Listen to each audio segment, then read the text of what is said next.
हाम्रो उहिलेको अर्ग्यानिक चुल्हामा निकाल न त्यो होस् पाक्दैछ है। यहाँ हेर्नुहोस् गोर्खे खुकुरी भनेको हो है। अनि भन्नुपर्दा यहाँ चाहिँ हाम्रो लोकल है कुखुरा पाक्दैछ है। यो चाहिँ मेरो स्नेही रोटी पनि हुँदैछ है। यो वरिपरि यो मैले अहिले बेम्बोले बारेको छु साथीभाइ है। अनि उयो अलिक खोलिदेऊ त यो मिठो तिम्रो हात मात्रै खिचिन्छ हो। अनि म मेरो श्रीमतीलाई पनि देखाउँदिनँ हो। अनि यो पनि यस्तो अर्ग्यानिक चुल्हा है। यो चाहिँ हो तपाईको लोकल पोल्ट्री अर्ग्यानिक है। यसरी पाक्दैछ। योलाई चाहिँ भन्छ तपाईको उहिलेको भाषामा चाहिँ धोसो भन्छ यसलाई है साथीभाइहरू। अनि यो चाहिँ भन्नुपर्दा यो मेरो जर्मन सेपर्डको लागि चाहिँ यो पोल्ट्री हो है। अनि लोकल त्यसले खाँदैन। अनि तपाईहरुलाई म देखाउने छु यहाँ सट्टै ल्याएर मेरो जर्मन सेपर्डलाई पनि देखाउने छु तपाईहरुलाई। यो चाहिँ हो मेरो जर्मन सेपर्ड। आओ यो चाहिँ हो तपाईको 18 महिनाको 1.5 वर्षको जर्मन सेपर्ड हेर्नुहोस् है।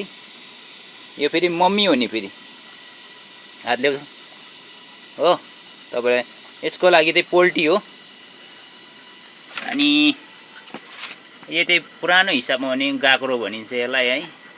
तपाईले यहाँनिर हेर्नु पर्दाखेरि यो डल्ले खुर्सानी हो है। सबै बारीमै फलेको है। अनि हामी प्राय चाहिँ तपाईको के गर्छु हामी चाहिँ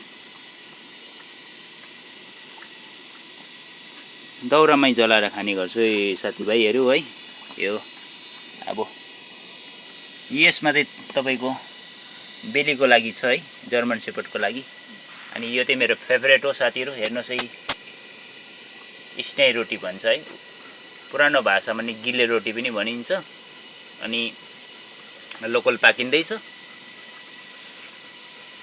के कस्तो लाग्यो साथीभाइहरू है। अनि यसलाई पहिला चाहिँ यसमा पुरा किमत हुन्थ्यो। अहिले लाइटर भरौँ हुन्छ है। तर त्यति बेला चाहिँ तपाईको यो मचिस नभए चाहिँ हुन्थेन है।